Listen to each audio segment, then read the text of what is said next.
ایک رات آئے گی قیامت کے قریب جو 3 راتوں کے برابر ہوگی، تو لوگ پریشان ہو جائیں گے، بچے عورتیں چیخنے لگیں گی کہ سورج کدھر ہے، سورج کدھر ہے۔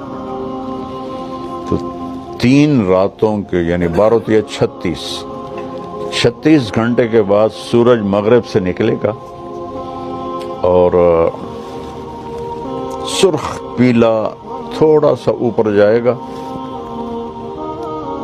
اور پھر غروب ہو جائے گا۔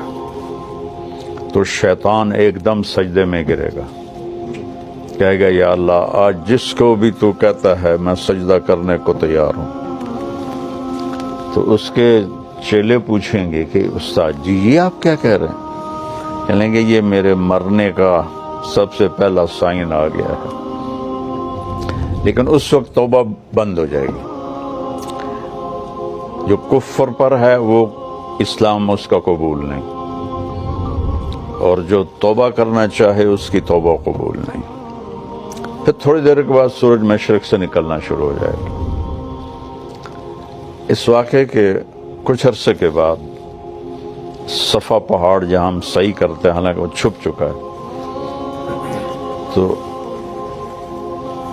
یہ اللہ کے نبی نے فرمایا میں دیکھ رہا ہوں کہ ایتھوپیا، جس کو عربی میں حبشہ کہتے ہیں، حبشہ کا ایک کالا آدمی پتلی پنڈلیوں اور ٹیڑھی پنڈلیوں والا، کیا میرے نبی کی نظر ہے، وہ بیت اللہ کا ایک ایک پتھر توڑ کے گرا رہا ہے۔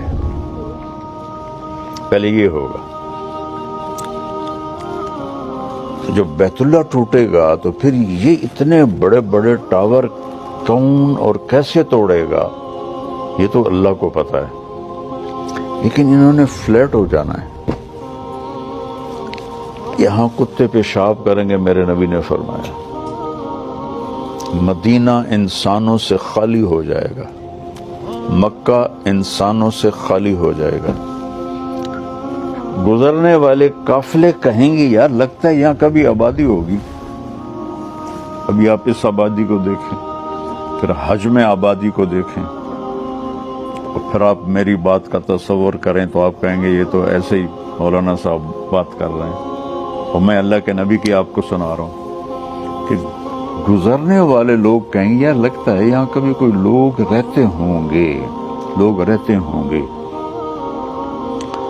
تو جب بیت اللہ کو توڑا جائے گا تو ان بلڈنگوں کو اللہ کسی